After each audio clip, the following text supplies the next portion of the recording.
Right, so in this video, I'm going to talk about something which some people might view as quite controversial.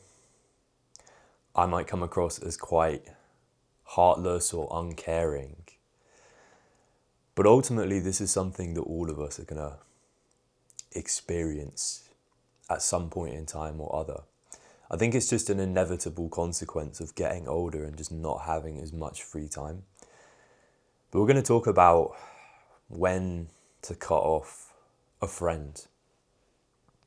Now, if you'd asked me about this like 5 or 6 years ago, I never thought that I'd be making a video like this just because of the mindset that I was in back then. Coming from,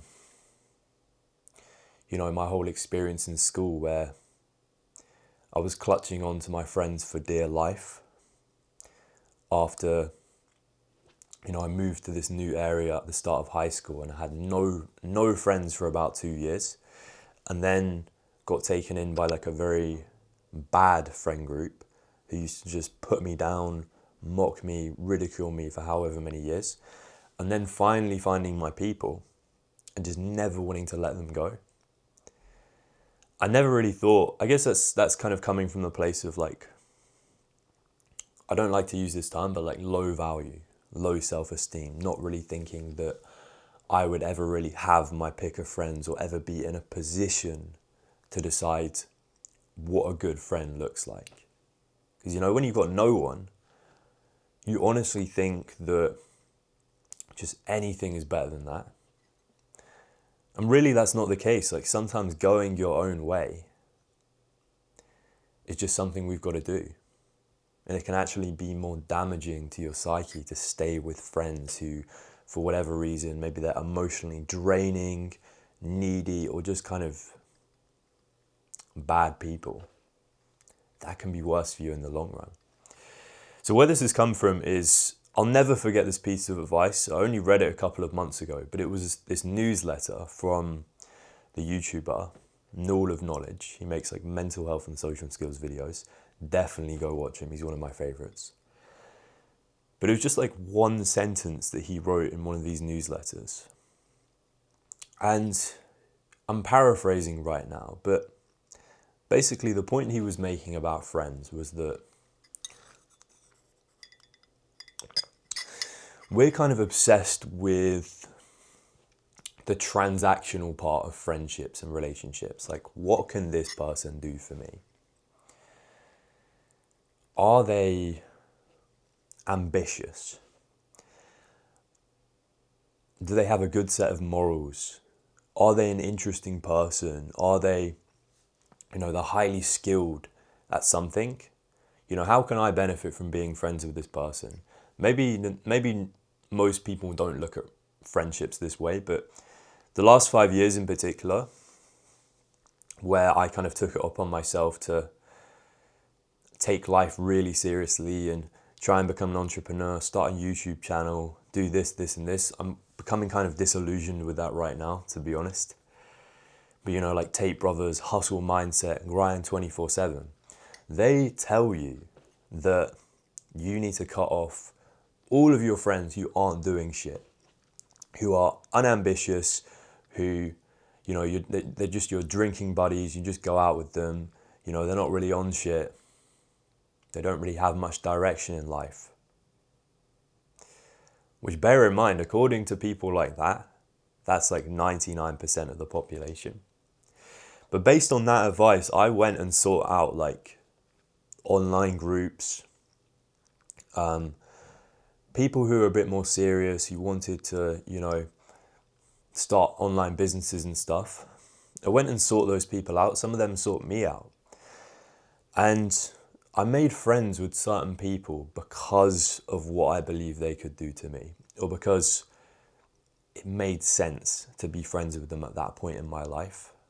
Like, I should surround myself with ambitious, hardworking young men like myself because we're all like-minded. That's what they say. They say we're all like-minded.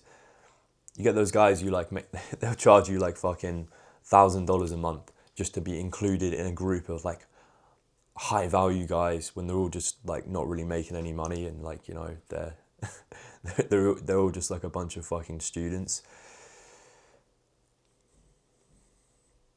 And I still have friends from that time, a couple of whom I really love, and you know, they have actually like just added so much to my life just in a different way.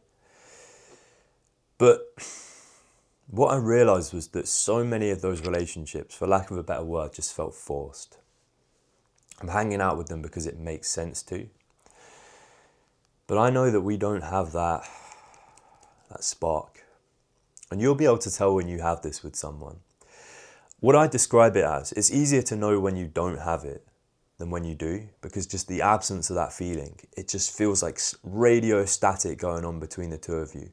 When you're talking, when you're hanging out, it just feels like you're not really on the same wavelength. You're having to think a bit harder about what to say. Me personally, I feel like I'm holding back like my true personality. I can't really relax. I'm always just the tiniest bit on edge. And the difficult thing about this is that only one of you could be feeling this. The other person might be thinking like, okay, this is a perfect friendship. You know, we get on really well. We add so much value to each other's lives. But one person could just be like holding back the tiniest bit, feeling like they need to perform for whatever reason, just feeling like they can't get comfortable. And the piece of advice that Newell of Knowledge gave in this newsletter, fuck man, it just, sometimes like certain things feel like common sense, but when you just get stuck in these like online, maybe echo chambers or just online groups where they all want to think in a certain way, and they all tell you that your old friends, your buddies from childhood, the 9-to-5ers, they'll tell you that those are the people you need to separate yourself from because you are the 5 people that you hang out with. And if they're not ambitious, they're not worth seeing. What he said in this newsletter was, stop thinking about what the other person can do for you. Or stop thinking in terms of it makes sense to be friends with this person because they've got good morals, maybe they've got money, maybe they're ambitious, maybe they can teach you something. Ditch all that. Do I laugh alongside this person? Do I look forward to seeing them every time? Do they make my life just feel easier, more enjoyable? Do they make me like enjoy my experience on this planet? The limited time that we have. Do they just make me feel good to be alive? It's as simple as that, man. Once I started looking at a lot of these relationships, these like kind of professional relationships that I had, professional friendships is maybe the word, because we're not even working together. We just have some common interest. Having common interest with someone is not enough of a reason to be friends with them. It's not. Once I started looking through this lens of do I feel good hanging out with this person? When I see their text, do I like feel excited to reply to them? Do I make the time, or do I kind of feel like, yeah, I guess I better do this. I guess I better hang out with them. Feels like I'm making a concession. Feels like I'm doing them a favor by hanging out with them. It's not how a friendship should feel, man. And there's only like a handful of people who I really do feel like this about. Like, I just look forward to seeing their text message. And get this, like, most of them, I can't put them down. I can't say that like, oh, you know, they're not ambitious, they're not ambitious. They're just fucking living life. They're just fucking living life. And most of these guys, they're more authentic than these like performative, like fake alphas who are like, I don't know, making however much money online a month, making 10K a month. My actual friends, bro, I wouldn't ditch them for the world. I wouldn't ditch them for the world. And even when I was just stuck in this like rigid mindset, back in the day, I still would have never ditched them. Even if we're not making millions together, just hanging out, just going for a coffee, just going to the pub with my core group of friends, I would not trade that for the world. The laughter, just the feeling of comfort of being able to just sit there in silence for like an hour. I'm not saying we would, but just hypothetically, we could sit there in silence for an hour. Neither of us would feel the need to say anything because we're just that comfortable. We have that like telepathic link. We know what the other person is thinking. And there's just no pressure. We can just exist comfortably around each other because we're fully compatible. If you don't have that with certain people, and I'm not saying you're going to have it with everyone, actually it's quite the opposite. You're only going to meet I'd say you're only going to meet a handful of people like that. Maybe not in your entire life, but at any one time you only have a handful of people like that in your life. And not every friendship has to be best friends or totally compatible.